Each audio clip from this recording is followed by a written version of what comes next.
All right. So we finished up our study last week on Timothy, Titus, and Silas, or Silvanus, and we had just begun our discussion on the Nephilim. So we're picking up. We're picking up with the Nephilim tonight. And like I said, I'm loosely calling this a character study, mainly because there's no particular character specifically about an individual here. It's more of what is supposedly a group of people. And so we're going to talk about that just a little bit. So the whole basis or the foundation of the concept of the Nephilim comes from Genesis chapter 6. That is kind of the basic, fundamental, basically the only passage really that people go to from the Bible. But the actual concept of the Nephilim actually comes from a lot of apocryphal Jewish writings. When I say apocryphal, a lot of times apocryphal and apocalypse, the meanings get intermingled sometimes. When people say apocryphal, they think the apocalypse. Apocryphal means of dubious origin or of dubious authorship.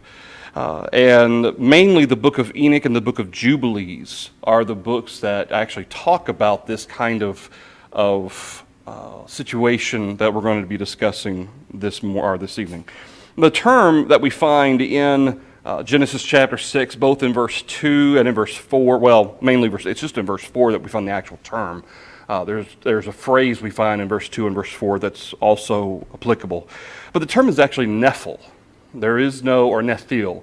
There is no Nephilim in the Bible. The Hebrew term is Nephil.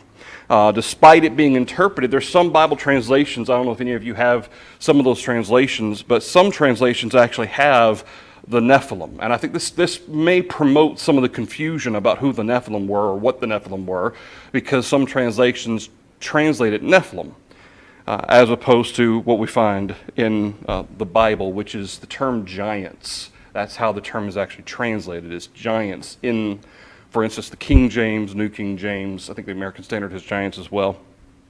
So the term Nephil is only found twice in the entire Bible. Well, I say twice, in two places. It's actually found 3 times total. It's found in Genesis chapter 6 and in verse 4, and then twice in Numbers 13 and in verse 33. It's used twice there, which we'll talk about in just a minute. But Strong's defines this term literally as a feller, a bully, a tyrant. And when I think feller, I think of how Southerners say feller. He's that feller there. He's a big feller. They're using it literally as one who fells another. So literally a feller, okay, someone who fells someone else is how that term is being used. Bully or tyrant.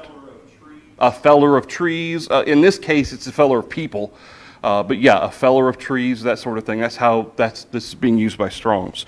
So there's multiple sources that appeal to Ezekiel 32, which we'll get to in a minute, that refers to the fallen. This is a related term. It's not the same term as Nephil. This term is Nephal. It is related, at least in definition. There is a slight relation there. It means to fall or be cast out.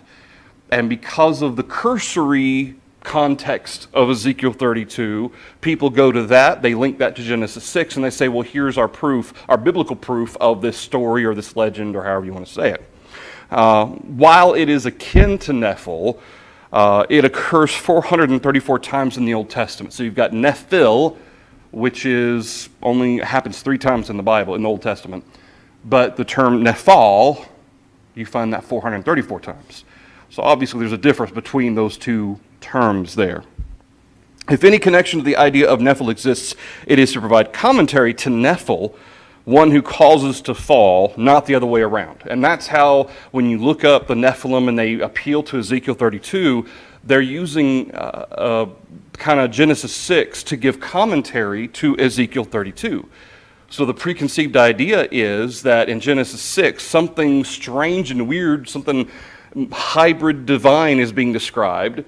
So then they go to Ezekiel 32 and they say, so that same concept is being applied here, and so we get this weird prophecy taking place. And really the fact is that how it's being used in Ezekiel 32 is actually giving us commentary on Genesis 6, not vice versa.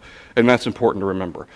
And like I said, we're going to go to these scriptures here in just a second, but here's what the basic belief structure or belief is about the Nephilim. Many interpret the Nephilim to be human divine hybrids, children born from the mating of fallen angels with humans. The origins of this idea come from Jewish apocryphal books such as the Book of Enoch and the Book of Jubilees.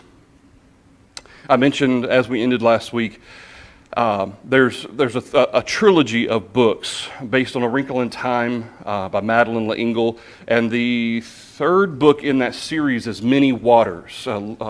Love covers. It's from the Bible. I think it's a proverb, but it's kind of an interesting book because in the book she goes back to the time before the flood, back to Noah's time. And Noah had, not only did he have Ham, Shem, and Japheth, but he also had daughters.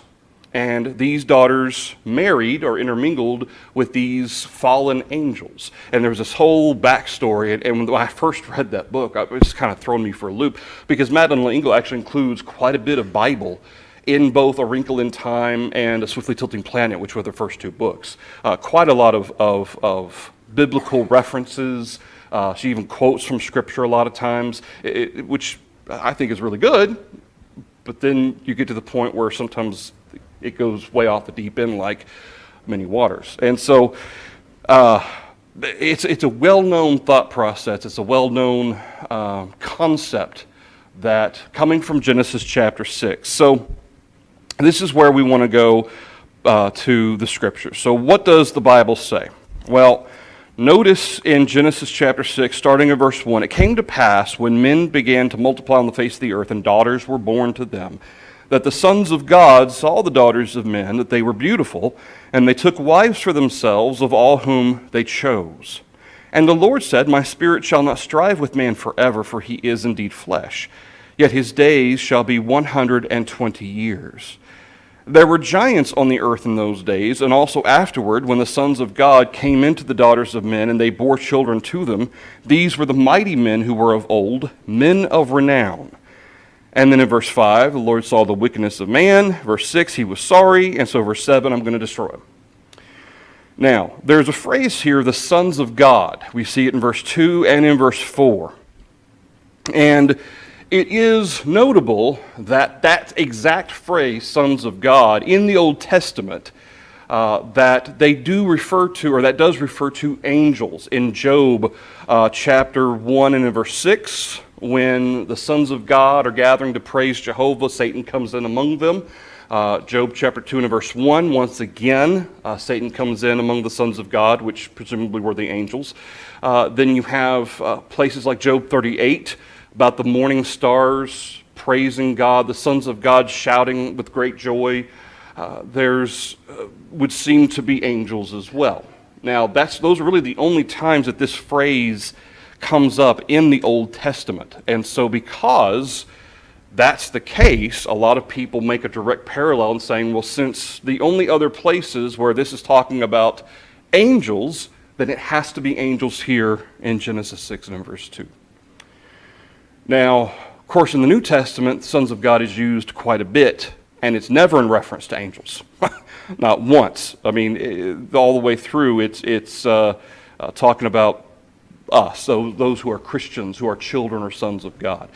But in the Old Testament, it is true that that phrase only applies, at least in Job, for instance, to angels. And that's the key component there, is that in Job only, the only other places we find this phrase is in Genesis chapter 6. That exact phrase. Now you have children of God, you have daughters of God, things like that, but sons of God, Job uses it expressly regarding angels, but that doesn't mean that Moses is when he's writing Genesis 6. So I take a little exception to the idea that, well, that has to mean, this phrase has to mean angels, because context helps us understand what the phrase means. And the context of chapter 6 is all about what? And especially this first part of chapter 6. What's it about? Human condition on the face of the earth. Yeah. Why God is going to destroy the earth is because of man's condition.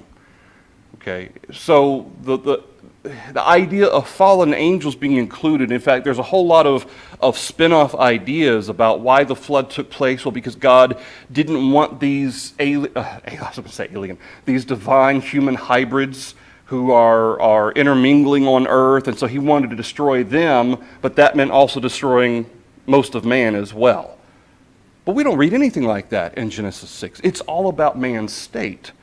And so in verse 2, when we see that the sons of God saw the daughters of men that they were beautiful, how do we often apply this?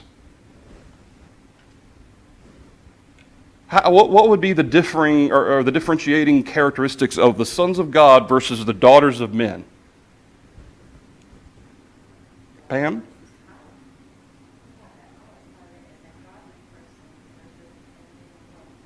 Okay.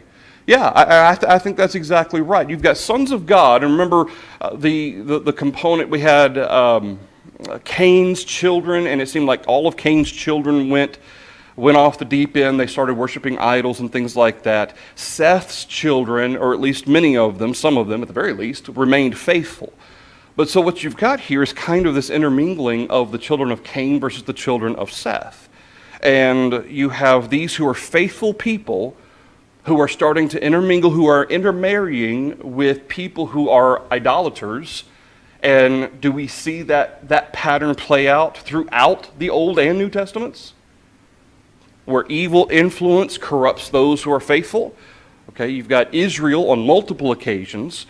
Even going into the New Testament in Corinthians, Paul describes the danger of being unequally yoked with a non-believer, which is to say having this unequal influence that they are exerting over you, where you're not being a good example for them, they're being an evil example for you. That's being unequally yoked with a non-believer. And Paul warns the Corinthians about that. And so here in verse 2, I think Pam's exactly right. I think this is about these children of Seth who are faithful and serving God, and they're intermarrying with the daughters of Cain, and that's causing all of them to then be defiled and go away to idolatry. So then we see in verse 3 that what God's response is. He says, "My spirit shall not strive with man forever, for he is indeed flesh, yet his days shall be 120 years." Now I don't believe God is addressing or putting some kind of limitation on man's lifespan here. That's often been interpreted. I think, in fact, what we see is the amount of years from that point until the flood. It's going to be 120 years. God is setting a time limit. I'm setting that at this point I'm going to destroy the world. And of course that's going to give Noah enough time to put the ark together and for all the animals to come to him and so forth as well. But here in verse 4, he says, there were giants on the earth. Here's our term Nephilim, or Nephil more specifically, on the earth in those days. And also afterward, when the sons of God came into the daughters of men, and they bore children to them, those were the mighty men who were of old, men of renown. A lot of people don't know what to do with this verse, why it's here. But it's important to remember that if we're talking about a component of this divine human hybrid type concept, and yet we're in a context of the defilement of man, the fall of man, so much so that God has to destroy the world, then verse 4 doesn't really make sense at all. And there's really no way to make sense of it if we're talking about a divine human hybrid. But if we're talking about giants, okay, more specifically, the term, and we're going to see the concept of giants come up in a little while, because there's whole families of giants that we're going to see after the flood. Okay, but verse 4 is kind of an interesting. There were giants on the earth in those days, and also afterward. Okay, the way we would read that might be a little bit different than what the actual meaning of the verse is, because we read it as there were giants on the earth in those days. And then after that, the sons of God came into the daughters of men, they bore children to them. However, especially the King James here is kind of or New King James, is kind of a weird translation of that verse. The best way to understand this is that there were giants on the earth in those days when the sons of God came into the daughters of men and they bore children to them, talking about after all of this took place. Okay, not that the giants were before this intermingling of the righteous and the unrighteous. It was after. Okay, because remember, God created Adam and Eve, and they had 3 sons, and then of course we know that later on certainly there were daughters that were born to them as well. But there was a whole thousands at least of people who were on the earth at the time of the flood. Certainly there was a lot of intermarrying taking place. And I tend to believe that the genetic aspects of giants, was contained within those genes. And some of those giants would have intermarried each other and created giant families, I guess you could say. And I think that's what verse 4 is about. But more specifically, the term is not necessarily being used to describe the physical attributes, but the fact that they are violent. Remember, I said that this term, it means a feller, a bully, a tyrant. Okay?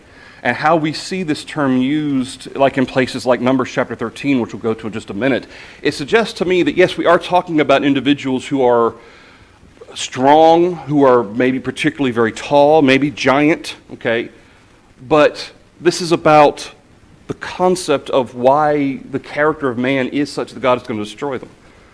And I tend to look at this more so from the perspective of the character of these individuals. Even though verse 4 makes it sound like these men are being exalted, I don't think that's what Moses is doing. These were the mighty men who were of old, men of renown. But the way in which that's interpreted may not be entirely indicative of what Moses means there. What he means is that these are men of infamy. Men of renown, they're well known, but they're infamous in the fact that that well known isn't necessarily a good thing. These mighty individuals, these were strong people, they were violent people. And I tend to think that's why Moses tells us about this in verse 4, because this was the result of the character of the children from this intermingling of the holy men of God and the sinful daughters of men created these violent individuals.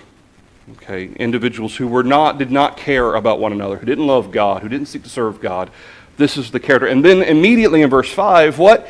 He saw the wickedness of men was great on the earth. He didn't see the wickedness of men and these hybrids was great on the earth. It was the wickedness of men. Nolan? I was going to suggest there, that last phrase in verse 4 could possibly also be confusing. As you said, keep in mind the context. These guys were men of renown and mighty. Is that in God's sight? Right. No, because the entire context, mankind is wicked. God says, I'm going to destroy them. And so that, if you say context and according to kind of sort out these adjectives or how it's being described. Right, yeah, and the end of verse 4 almost makes it sound like these were good fellas and they were proud fighters and warriors and so forth, when I really think what Moses is describing is the state of the society of man at that point. That it wasn't, these stories are well known. These are the stories that we tell, pass along because we talk about what the state of man was like before the flood.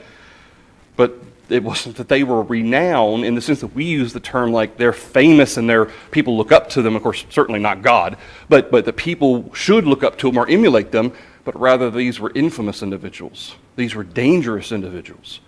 And this is why God saw the wickedness on the earth. All right. Anything through Genesis 6 before we move to Numbers 13, which is where the other two times this term is found? All right. Numbers chapter 13. Oh, go back. And where we find this, the term here is starting in Numbers chapter 13. I said verse 13. Numbers starting in verse 32. And so we have, this is the situation with the spies when they've come back. They're giving the report about all the people who are in the land of Canaan. And one of the problems was that the majority of the spies, save for two, they reported not only was this place, they admitted, there's a lot of good stuff there. The land flows with milk and honey, but there's a problem. Verse 32, starting in verse 31, the men who had gone up with him said, we are not able to go up against the people, for they are stronger than we. And they gave the children of Israel a bad report of the land which they had spied out, saying, the land through which we have gone as spies is a land that devours its inhabitants. And all the people whom we saw in it are men of great stature. There we saw the giants, the descendants of Anak came from the giants. Moses, or Moses is giving us kind of that background commentary about Anak. And we were like grasshoppers in our own sight, and so we were in their sight. So this is the place where we have twice the term Nephil. We have it here in verse 33 at the very beginning, talking about the giants, and then in midway when he says the descendants of Anak came from the giants, the Nephil. Now, here's the issue here. If we're talking about human divine hybrids, okay, and yet everyone was wiped out in the flood, save for Noah and his family, then where did these giants come from, or where did the descendants of Anak come from, who are supposed to be divine human hybrids? If everybody was killed, in fact, we're told only 8 souls survived. So if we're going to say, you'd have to go the path with, the human divine hybrids don't have souls, if you're going to go that route. I mean, there's a whole rabbit hole you have to jump down if you're going to go through that. But instead, the fact that we saw the giants, this is the Nephil, the descendants of Anak came from the Nephil. Okay, what we're talking about is these are individuals after the flood. Okay, remember, it started all over again, but that genetic saturation, I guess we'll say, that was in Noah and his sons and his daughters-in-law and his wife, that genetic saturation still contained all those genes for these giants, these great men of stature. And so I suggest to you we're talking about 2 completely different things between Genesis 6 and Numbers 13. Genesis 6 is dealing before the flood.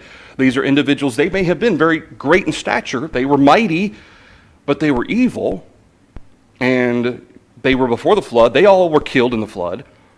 But then after that, Anak, apparently, who may have been a genetic offspring of these giant genes, then had children who produced more giants, and then a whole tribe of giants came about.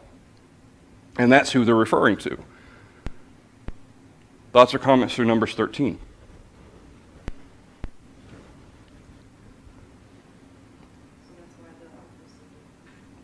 Because it wasn't just about the animals, maybe the giants were, maybe they were part of that. Yeah, oh yeah. If they carried the genetic code, then they were too. There you go. Yeah. And of course, the Bible doesn't say anything about a second ark, right?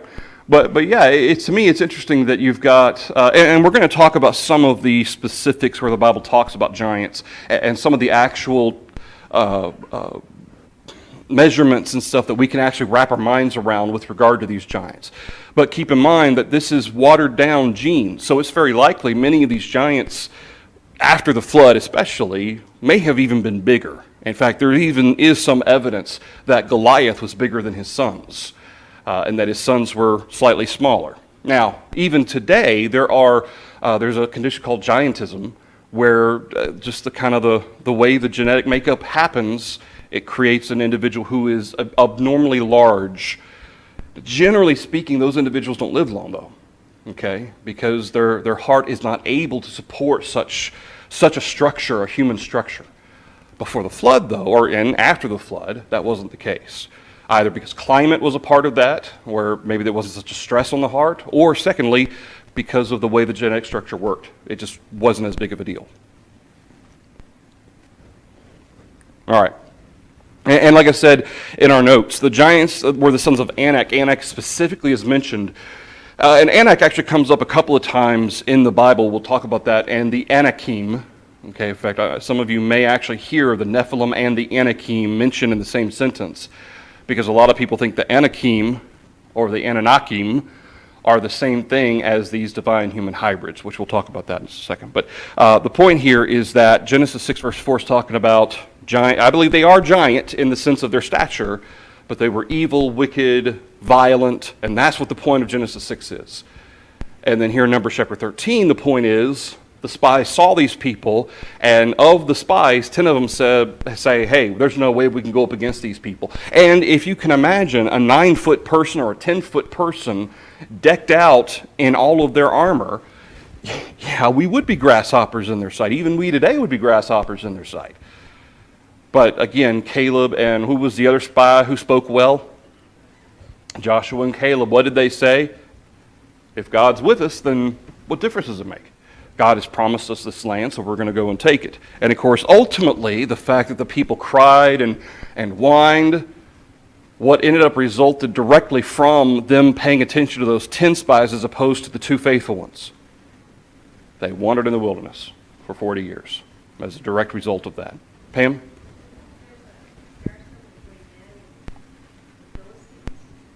Well, so the Philistines were a group of people, but not necessarily giants. And we'll talk about that in just a minute. Goliath would seem to have been he was referred to in the text as a champion of the Philistines. It suggests to me that he was kind of a one-off. Not to say that there weren't other giants, but that for whatever reason, somehow Goliath became part of the Philistine or the Philistine army. And he was kind of their guy. He's the one that, hey, you want to challenge us, here's Goliath, go challenge him. But not all the Philistines were giants. In fact, Goliath would appear to have been the only one, at least that we know of. All right, so let's go to Ezekiel 32. Remember we talked about Ezekiel 32 earlier regarding this interpretation. Where am I going to find? Okay, Ezekiel, there we go. Regarding the, I can't talk into two things at the same time. Ezekiel chapter 32, verse 27. Regarding the Nephil and the Nephal. Okay, Nephal is it's more of a verb, to fall, or the fallen, versus Nephil, which is this individual who fells people. But starting here in verse, this is a great big long prophecy, but it's about the people of Elam and certainly and of Egypt as well is included in here. But Elam specifically, as we get down here into verse 24, there is Elam and all her multitude all around her grave, all of them slain, fallen by the sword, who have gone down uncircumcised to the lower parts of the earth, who caused their terror in the land of the living. Now they bear their shame with those who go down to the pit. Now all of this in Ezekiel 32 is about the uncircumcised and those who died. They were contrary to Jehovah from these other places like Egypt. But then he says in verse 25, there they have her bed set in the midst of the slain with all her multitude, with her graves all around it, all of them uncircumcised, slain by the sword. Though their terror was caused in the land of the living, yet they bear their shame with those who go down to the pit. It was put in the midst of the slain. Keep in mind, especially from the perspective of the Egyptians and the Gentiles, mighty warriors, okay, even we're familiar with this with the Viking mythology, mighty warriors who died in battle would go to a heaven, a place of paradise. They were renowned both in the afterlife just as they are or were in life. And yet what God's saying through Ezekiel is none of that's going to happen for the uncircumcised. These individuals who cause terror in the land, they worship idolatry, and God's going to bring judgment upon these. And no, they're not going to a place of paradise. No, they're not going to go to a place that people are going to respect them. And then in verse 26, there are Meshach and Tubal and all their multitudes with all their graves around it, all of them uncircumcised, slain by the sword, though they caused their terror in the land of the living. It's always the same concept, their wickedness, the uncircumcision. Then in verse 27, they do not lie with the mighty who are fallen of the uncircumcised, who have gone down to hell with their weapons of war. They have laid their swords under their heads, but their iniquities will be on their bones, because of the terror of the mighty in the land of the living. Now our term Naphal is found here in the first part of verse 27.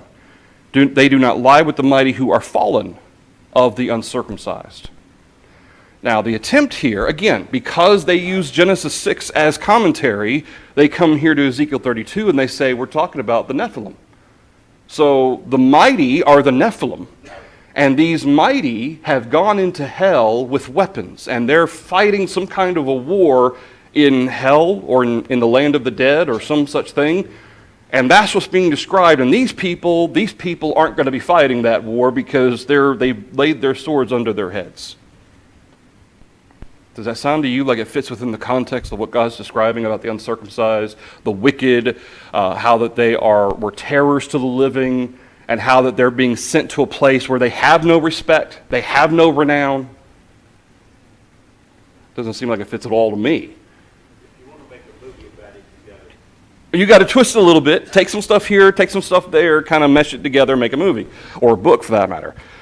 Verse 27 is simply describing the fact that it was the same thing with the children of Elam and so forth. All of these individuals that he describes, these do not lie with the mighty who are fallen of the uncircumcised. Fallen of the uncircumcised, these are warriors who died in battle. Again, all of those have been mentioned as well already. But they've gone down to hell, or the Sheol, the realm of the dead, with their weapons of war, which is to say, these individuals, they died in battle. They died fighting, as opposed to these children of Meshach and Tubal. They've laid their swords under their heads, but their iniquities will be on their bones. Maybe they didn't die in battle. Maybe they won't die in battle. Maybe they'll die some other way.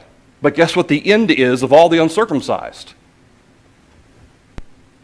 They all die. Whether they died in battle with those who are fallen of the uncircumcision, or they didn't die in battle. Maybe they may have been mighty anyway, but they didn't die in battle. They laid their swords under their heads. Doesn't matter, because all the uncircumcised, all the wicked are going to be brought to judgment. And there is no place of honor where these individuals are going.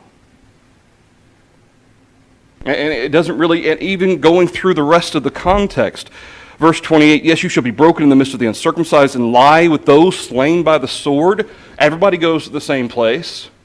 And he talks about Edom and her kings, the princes of the north, as many as Pharaoh will see them. It's all about this judgment God is bringing on the wicked. Has nothing to do, there's nothing within this context to even suggest beyond that slight connection between the term Nephal, meaning one who, though fallen, ultimately, it's really a verb, fallen, versus Nephil, one who fells. There's no connection beyond the, I guess you could say, academic connection to it. Thoughts or comments through that? All right. Now, what is interesting is some of the specifics we do see about giants within the Bible, in the Old Testament. This is all Old Testament. For instance, in 1 Samuel chapter 14 and in verse 4 and 5, and then again in verse 7, we see how that Goliath, and when you do up the math on Goliath, he was 9 foot 9 inches tall. And I think I don't know, do we have a life-size Goliath in the teacher's workroom? I think we used to. 9 foot 9 inches. His spear weighed, the head of his spear weighed between 15 and 25 pounds. Now, if you've ever been to a gym and you try to lift a weight that's just, say, 20 pounds, that's really heavy. But then stick it on the back of a telephone pole and you've got your spear. Well, maybe not a full telephone pole, but you got your spear. That's a hard thing to throw, not a hard thing to pick up, much less throw. His armor, and we're talking about just his chest piece, okay, just the, what's it called, his breastplate, okay, is between 150 and 200 pounds. And the reason why we have these variations is that a shekel changed in weight specifically over the centuries. So there's kind of a range there. I think it was between 7 and 15 grams, something like that was the weight of a shekel over the centuries. And so I kind of try to put from the least to the most, this is what it would have weighed. In 1 Chronicles chapter 20, verses 4 through 8, and then as well in 2 Samuel 21, 15 through 22, which is actually important that we include both of those, because one account doesn't include one of the brothers or one of the sons of Goliath. But we have the brother, Lami is the name of the brother of Goliath. He is mentioned, and then 3 sons of Goliath. You've got Sippai, who's referred to as Saph, and then Ishni-Benob, and then an unknown one who had 6 fingers on each hand and 6 toes on each foot, equaling 24 digits. So the one who doesn't have a name, he's the one who had 12 fingers and 12 toes. Now, you talk about the genetic aspect to this. This is part of the reason why I say that these giants, there was a genetic component here. The fact that the Bible even pointed out that this isn't normal, okay, this is not something that you would normally see, shows that genetic aspect to these giants. That he might have been even an outlier among the giants themselves, much less human beings in general. But regardless, we have this Sippai whose spear weighed between 5 and 15 pounds. And we have some more details about those individuals. But notice that his spear weighs between 5 and 15, but what did Goliath's weigh? 15 to 25 pounds. So you see a definite, not to say, well, maybe he just didn't go to the gym. I don't know. But the fact is that there was a definite step down from Goliath to one of his sons, at the very least, one of his sons, who maybe wasn't as strong or as big as his father was, which again suggests possible genetic issue or genetic drift there, link there. Thoughts or comments through that? Ben? Just think about our day and age, someone who's got great stature or whatever, they try to capitalize on that. They're playing sports, they're wrestlers. Back in their day, that's what you had to be a warrior. A warrior. You know?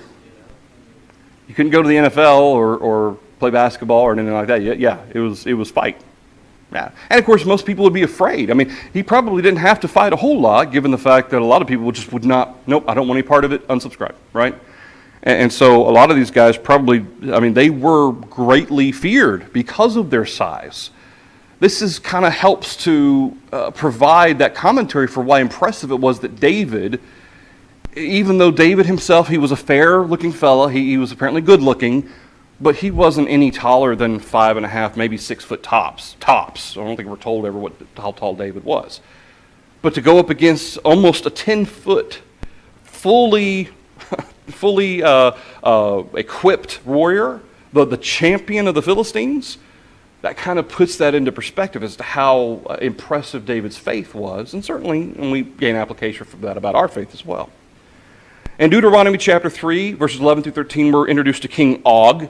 King Og was a giant as well, and he's referenced on several occasions. But King Og's bed frame, okay, we're talking about his bed frame. It says his bedstand or his bedstead, and for some reason in my head, without actually looking into the term, I always thought that's his bedside table. That's not his bedside table. That's his bed frame. That's his bed. How his bed is measured. A California king, okay, California king size bed is 6 foot by 7 foot. Okay, regular king size is a little bit squarer. It's more like 6.5 and 6.5. The California king is longer but narrower. Well, King Og's bed was 6 foot wide by 13.5 feet long. It was almost double the length of a California king size bed. I mean, that's big. I mean, this guy had to be at least 10 feet. Okay, I would assume at least 10 feet. That's a big bed. So I just kind of think that's interesting to put into perspective some of these details were given about how giant these people were. And the fact that these weren't just necessarily one-offs. There were multiple families of giants. You've got the Anakim, who are mentioned in Deuteronomy chapter 1 and in chapter 9, and in Joshua. You have the Rephaim, which are mentioned in Genesis chapter 14. In fact, in Genesis chapter 14, we have an interesting situation where it seems as if a war is being conducted against the giants. And it's something I hadn't really caught on to until I started looking into this. This was a war against the giants. Genesis chapter 14, what verse did I say that was? Verse 15? Genesis 14, verse 5.